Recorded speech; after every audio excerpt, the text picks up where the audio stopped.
Hello and welcome to The Big Fight. It's been a week of all sorts of interesting election results. First, the by-polls that threw up quite a surprise. The by-polls in particular have led to a lot of debate, a lot of analysis, a lot of questioning as to what exactly happened. Is this a waning of the Modi wave? Is it local factors entirely that are taking place? Is it signaling in some way the resurgence of the Congress party in states like Rajasthan and others? Samajwadi Party doing really well in UP. What actually does all of this mean? That's what we're going to try and assess on this episode of the Big Fight. It's joining us, Jyotiraditya Scindia, a former Union Minister of Power. It's great to have you with us. We have Raghav Lakhanpal, Lok Sabha MP of the BJP, joining us from Saharanpur. We have Yogendra Yadav of the Aam Aadmi Party with us right here. Mohan Guruswamy, Distinguished Fellow of the Observer Research Foundation, with us as well. Gaurav Bhatia, who for once is really smiling because the last 2-3 times he's been here. I've always been smiling on your show. Yeah, but he's been here the last few times, the Samajwadi Party, he's been a bit down and out, so he's smiling a lot right now. We have with us Prem Shukla as well, Executive Editor, Dophar Ka Samna, who's joining us from Mumbai, and the possible implications all of this has, especially on the BJP Shiv Sena relationships. And just for more balance, we're also going to have Shaina NC coming in and joining us to give us one more BJP voice in just a couple of minutes. Actually, Raghav, why don't I start off with you? All of these seats held by the BJP now going across to the Samajwadi Party, is it cause for worry? And if so, why did it happen? Look, I have to emphasize on the fact that every seat has its own complexities, and this election, this by-election, was not on national issues or was not based on national leaders and their popularity, but it had to do more with localized issues of that particular constituency. And of course, then, when you have the caste equation working and you have the electoral arithmetic, you had Bahujan Samaj Party not contesting this particular poll. So there were a lot of factors that went into it that need introspection by the party as to how we lost 8 of those seats. And then, of course, take remedial measures thereof. Okay, Jyotiraditya Scindia. I think the first lesson to be taken from this, Vikram, is the lesson of hubris. Out of 53 by-elections that we've had in the last 3.5 months, the BJP held 35 seats, which has now come down to 21. They're down 40%. The Congress, on the other hand, as you pointed out, we had only 7 out of the 53, and our tally has risen to 15. So it's been almost 110% rise. But that being said, there's still a lot of work to be done, and there's no doubt about it. But I think these are very, very welcome signs for the Congress, and the very fact that we're working from the grassroots level is beginning to pay its dividends. Yeah, Given where the Congress has fallen to after May, there's a lot of recovery that you have to do. You were talking about percentages. A lot of recovery you'll have to do before you even get to the leader of opposition type level, which is the basis. So, the Congress is actually... If it's rebounding, I for one don't deny that for a second, but I think these are early green shoots of recovery that we are seeing. The BJP, on the other hand, has lost close to about 10 to 12% of vote share in every single state in North India, which it reclaimed as its bastion in the Lok Sabha elections. Let me just get you in, because if you take Uttar Pradesh, for example, people were somewhat baffled, because it's not that the Samajwadi Party has necessarily had the greatest track record on development. I know you're going to contest all of this, but it's not that you had the greatest track record on development. You've not had the greatest track record on law and order. People thought the Samajwadi Party was down and out, and now suddenly you win all of these seats. Is there some secret that you're hiding from the rest of us? When Mr. Narendra Modi was campaigning, he promised the moon to the voters of India. And especially in UP, there was the youth, aspirational youth, that had fallen for the promises that Mr. Narendra Modi made. But immediately after he was sworn in, we saw a complete change in the policy. There were leaders like Mr. Yogi Adityanath, Sakshi Maharaj, Mr. Sangeet Som, a person who's been charge-sheeted in Muzaffarnagar riots, being given Z+ security. And the entire nation looked up to Mr. Narendra Modi, that he would reassure, he would comfort everyone that we do not stand by this communal agenda. But he was completely silent. I think that really costed the BJP. And for the Samajwadi Party, I would say that we learnt our lessons from the Muzaffarnagar riots incident. We knew that they want a communal agenda and they want us to retaliate. We did not retaliate, and strongest of action was taken by the SP government in UP, be it Muradabad, Faizabad, Meerut, they tried to orchestrate riots again, but it did not happen. And I think the fastest anti-incumbency, a tsunami, came, and the BJP probably got perished. I just want to get Raghav to respond. Raghav? In this particular by-election, the Samajwadi Party made misuse of, complete gross misuse, I would say, and abuse of the administrative machinery. They had 8 to 10 ministers stationed in every constituency that was going to... You know what to really use that as an example, as those ministers... That's those what ministers were there just to influence. No. They were there to influence the administration as also the voters. No, I would like to remind They used their official vehicles with red beacons. They would have blaring sirens playing on the cars, and they would be running around in cavalcades up and down the length of the Commission of India only reprimanded one leader, and that leader was Mr. So as to Yogi create a Adityanath. sense of fear of the administration and of the state government. And that's what they tried to do. Each seat has its own complexities. Maybe the party will, at some point, the leadership will do introspection, and whatever amends need to be made will be made. As far as the communal agenda is concerned, we know very well how the Samajwadi Party and the Congress Party, what the ideology is with regard to this. It's always easy for them to blame the BJP. What happened in Saharanpur is not hidden from all of us. The Samajwadi Party and Congress Party together were hand in glove in inciting the riots here. Okay, I'm going to come back. I'm going to actually come back to that communal point. I'm going to come back to the communal point in just a minute. Modi is not the issue. Rahul Gandhi is not the issue here. They are local issues. That's true. And to that extent, Samajwadi Party did well because locally they are stronger, locally they were better organized, and the BJP still has a long way to go. And their agenda was also wrong. This Love Jihad all boomeranged on them. Whereas Modi won on a development plank, on an economic growth plank. These people came up with something extremely regressive and retrograde, and they paid a price for it. Let me get you in, Yogendra.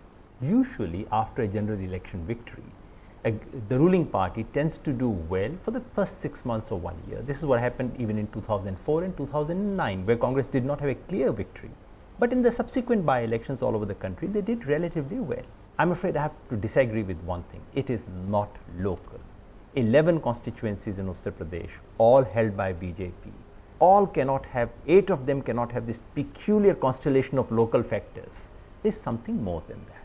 We are not looking even at state level verdicts. State is a most important factor here, but it is something beyond state. And instead of focusing only on Uttar Pradesh, to my mind, the more interesting trends are from Gujarat and Rajasthan. Uttar Pradesh went for the ruling party. Bihar went for the ruling party. So did Karnataka and Uttarakhand. The places where the ruling party has done badly are Rajasthan and Gujarat. That gives rise to a suspicion that we are looking at some recession in the wave that we saw in May. It is very small. It would be outlandish to make big claims and to say Modi wave has finished and things of that kind. Modi is not necessarily a factor in because this. What happens what is... What may be a factor is the other point that was being spoken about, a slightly regressive agenda, which is not what the people of the country necessarily voted for. Because what happens is that if you have such a resounding Lok Sabha success, you tend to have its shadow for the next 6 months or 8 months. And if the entire country was basking in the glory of Achhe Din, then this would have shown across the state. Jyotiraditya, what Mohan Guruswamy has said is that, yeah, but what these elections ended up being fought on were slightly other issues. And perhaps the BJP has also made a slight mistake in thinking that the victory of the Lok Sabha elections is a vote in some way for communal politics or a Yogi Adityanath type statements, and it's clearly not. What is really surprising is the point that Yogi and Yadavji made, that in states where you have a BJP incumbent government, you've lost a huge number of seats, i.e. whether it is Gujarat, whether it is Rajasthan. And I think this is a combination of two things. It's not only the communal agenda of Love Jihad or these communal riots, but it's also the silence of the Prime Minister with respect to these communal incidents taking place all over the country. I think that is the more important missing factor as the head of state, to be able to rein in these fundamental elements and talk about a secular India, combined with the fact that what you talked about, Vikram, the whole developmental plank, not being able to contain price rise, not being able to but it's early days for that, rail high fares. It's barely been 100 days. Inflation is coming down. No, it may be. Vikram, let me make my point. It surely may be 100 days only, but you've got to put yourself in the mind and the heart of the common man. You promised us, i.e. the common man, the moon, and what you have given us as the first sign on our plate is not being able to control prices, going through the roof, and as well as a communal agenda. So the common man, i.e. we, are completely sort of disinterested in a BJP agenda going forward, which is the reflection that you've seen in these by-assembly elections. Shaina, let me throw that to you. In the Lok Sabha elections and in every statement that he's made after that, yes, it's true, Narendra Modi has himself not made any communal statements. He has gone on saying that my agenda is a development agenda. But as Jyotiraditya Scindia says, where he has perhaps failed is in being able to speak up and in being able to silence the people who are taking the agenda into other directions. 2014, we get an unprecedented mandate where every single Indian comes out and votes in high numbers, high percentages and across the board because they want a mandate on leadership, stability, progress, etc. 100 days after that, you have a by-election where people are slightly more complacent. If you see what happened in Bihar, you had about 64% average voting turnout in the Lok Sabha elections. For the by-polls, you had 44%. That's a difference of almost 20% there itself.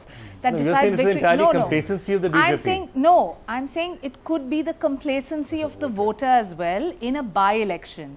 Please don't forget. How they one second. They came and voted. 1 second, hear me out. In 1984, did the Congress get 410 seats?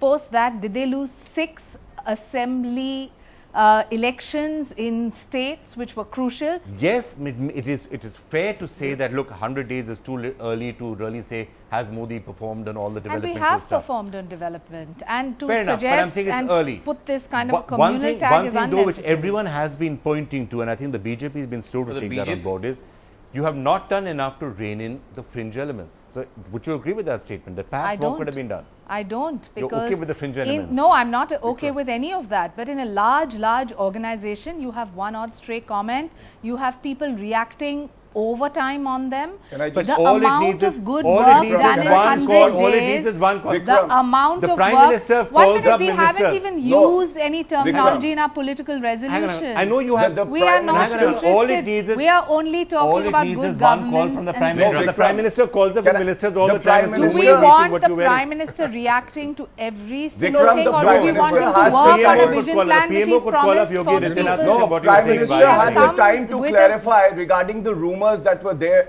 regarding the Honorable Home Minister. He had the time to clarify that. And here is an agenda which is far more serious, which encompasses everybody, and he remains silent. Everyone's trying to speak at the same time. Jyotiraditya, you're trying to say something. I think it's important that the BJP sees the early writings on the wall and recognizes that, rather than tries to put up a defense which is not going to stand with the people. But that doesn't Number one, mean I didn't interrupt you when you spoke, Shaina, so I think it'd be just polite not to interrupt me when I'm speaking. It's not only a Yogi Adityanath. There have been multiple statements by multiple BJP leaders, and there's on a slightly humorous side, a little bit of a love jihad going on within the BJP itself, because you have the ex-deputy chief minister of Bihar, Sushil Modi, saying that if Yogi Adityanath was in Bihar and made a statement like this, we would have objected to it. So the BJP itself is speaking in different tongues, and the leader and the prime minister of this country, who has been advised once earlier by the ex-prime minister of the BJP, Atal Bihari Vajpayee, to do his Raj Dharm, had a second opportunity to be able to show that to the nation, and that unfortunately didn't happen. I think it's a travesty. But that being said, I think that, combined with my earlier thesis of not performing on the economic front, has led to this debacle even in BJP ruled states of the party. If you've done any survey and ask anybody if they're happy with what our government has done in 100 days, it speaks for itself. Whether it's inflation, nobody's saying that we can contain price rise immediately, but there are measures and we're working towards that model. Survey itself. He said that the results are not necessarily a very good report. I'm not, you are going to judge us by a by-election where you haven't even announced that we have entered into West Bengal, we have entered into Assam. These are not areas or bones of contention for the media, is it? Are we only talking about Uttar Pradesh? Shana. So you're saying that And do you whatever expect us to have happened in UP and 100% Rajasthan, strike rate in every single election? Then that's not a democracy, is it? no. Having said that, wait. Pause the press button. I agree with a lot of what you're saying. That yeah, fine, UP great. I mean West Bengal great, Assam very good. All of that is fine. I think what everyone is asking you is that is there any signals that you are drawing from the by-elections? 2014, if we have won over 70 members of parliament in the state, obviously the good governance model has worked beyond caste, community, etc. And please understand in UP, and Gaurav will be able to say, one second, the BSP did not even fight. So it was almost as if it was a bipolar Raghav, let me just throw that to you before I come. Okay, Mohan, I think we should get this 31% plurality into perspective. It's a unprecedented plurality, 31% resulting in 282 seats. The UPA 2 got 38% and got 282 seats. So, this is a freak kind of election in that way. In the sense, it was concentrated in 1 or 2 states where the margins were big and the victory was huge. But this can't be considered an unprecedented victory, that as if you got a mandate to do precisely what you want. And then this party promised in 100 days will roll back. Is that manifesto serious or not serious? They said we'll build 100 new cities, we'll build high-speed networks. Not in 100 days. No, but they said we'll begin. The budget came and went. The black money the budget came and went. was in 100 days. Initiating and they get the black money back in 100 days. We'll clean up the Ganga and they have a meeting of sadhus. Just one limited point. Way to interpret this mandate, this very limited verdict coming from some tiny parts of the country, cannot possibly be to reiterate, number one, that we won this big verdict 6 months ago, 3 months ago, because the question we are debating is whether it has continued thereafter. So obviously that cannot be an evidence. Whether it was a big verdict in the first place. Yeah, that's a big question in the first place. But that really cannot be. And second, your independent assessment of how you assess your government is not the question. The limited question we are discussing is, what do we glean from the verdict in these 51 places? Raghav, let me just take Yogendra's point forward. You said there were local issues in many of those seats in UP, perhaps the same could be said about Rajasthan. Would that really have happened, that in all of these seats suddenly you're having local issues, or is there a larger message that perhaps needs to be heard? When we went to the Lok Sabha polls in 2014, April, May, we had Narendra Modi as our leader, and the entire country looked up to him that he would be the next Prime Minister of the country, and he was the leader of the BJP. Now, today, in Uttar Pradesh, I think what needs to be done by our party is that dynamic leadership needs to be brought in at the state level as well. So people who are responsible for these by-polls within the party, I'm not saying, do away with them, but I think what needs to be done is they need to be supplemented and they need to be given, maybe help or, companions or people who are leaders in their own right and who are recognizable faces across the state. Okay, so that I the think public can identify with such a That's actually an excellent point, which I do want to come back to. Is it reasonable, Vikram, that the Chief Minister of Rajasthan and that of Gujarat also need some supplementation? Jyotiraditya Scindia, you're trying to say something. I'd just like to add something to what one of the speakers before said, that this is not a reflection on the central government. How then do you explain the fact that in Karnataka, Yedurappa's seat from a margin of 25,000 has been lowered to almost less than 5,000 votes in a margin of victory? The fact that you've lost Uma Bharati's seat in UP, her assembly seat, and most importantly, the fact that you've lost an assembly seat in Narendra Modi's parliamentary constituency of Varanasi, which was contested by Apna Dal. So, I mean, I do understand, and I take Yogenji's view also, that you cannot take this as a full referendum on the central government. Sure, I'm a realistic person. But at the same time, if I were the BJP, these are very important red warning signs for me as a BJP person. In China, let me just get you in on this. I want to just come to Maharashtra for a short while. One of the possible implications of all of this is what happens in things like seat sharing agreements in Maharashtra. Prem Shukla now joining us. In fact, he's been waiting patiently with us all this time. Mr. Shukla, what is your assessment of these by-elections, and what are the lessons you think that your own ally, the BJP, should draw from this? You should go for the first statement of Mr. Uddhav Thackeray of 19th July 2014. He was the first person to say that you should not only depend on the Modi factor. Modi factor is a great contributor for the Lok Sabha victory, but for the state elections we will have to address the local issues, and we will have our feet should be on the ground. There should be no error in our mind. If I could, sir, just interpret what you've just said for our audience, what you're basically trying to say is that more seats should be given for the Shiv Sena in the Maharashtra election. Is that primarily what that boils down to? We should get more seats. That is the clear indication, because we are better. We have got a better cadre. We have got a better support base from the local bodies to the parliament than our allies partners. And better leader maybe. Even you will analyze these Lok Sabha elections. We contested 20 seats. We won 18 out of 20. We lost one seat only for the margin of 1,500. But and the MNS Lok Sabha was election, not you will agree, contesting was against largely- BJP candidate. There was an unholy alliance between MNS and some other parties. But Shiv Sena got 18 seats on its own. Okay. Although MNS has put candidates against us. So Okay. it shows Hang on, clearly that we have gotten Can I- better performance in Lok Sabha elections. Okay, Shaina, let's just quickly do the seat sharing agreement. Maybe you and he Yes, can reach on an your agreement. channel and announce it. Announce it, yeah. So, but Well, is this sort of the thing that is starting to happen now? as a Every result? political party, Vikram, is entitled to political aspiration. Don't forget that in 2009, when Shiv Sena and BJP both fought, we fought lesser seats and still we got 46 MLAs. They fought many more seats and got 44. 2014, nobody can say that this was not an unprecedented victory. Even when late Balasaheb Thackeray was alive, I don't think the Shiv Sena got this kind of mandate.